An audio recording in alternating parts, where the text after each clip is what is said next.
Hey everyone, welcome to my channel BK Stories.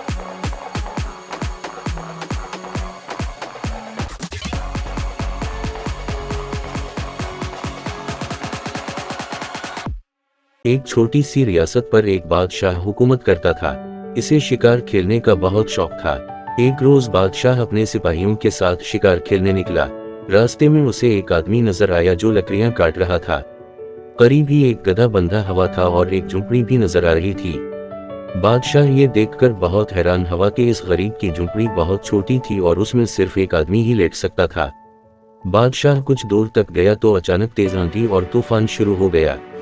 बादशाह के सिपाहियों ने फौरन उसे वापस जाने का मशवरा दिया, लेकिन बादशाह ने कहा कि तुम सब वापस चले जाओ, मैं तो उस आदमी की झुंपड़ी में रात गुजारूंगा।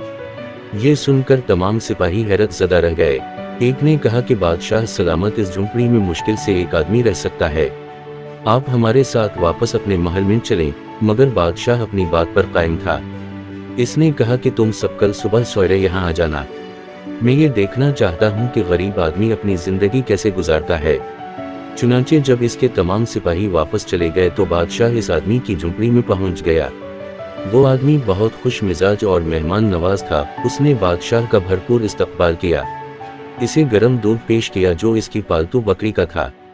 फिर इसने बादशाह को कुछ प्याज के साथ एक सूखी रोटी दी जो बादशाह ने किसी ना किसी तरह खा ली।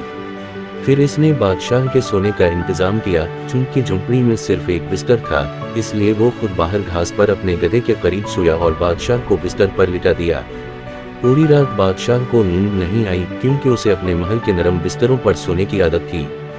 सुबह उसने इस आदमी से पूछा, आखिर तुम शहर में क्यों नहीं रहते?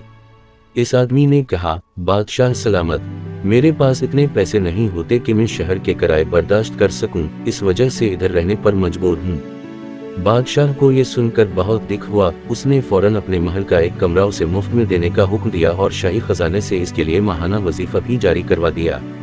Thanks for watching. If you like the video, please hit the like button.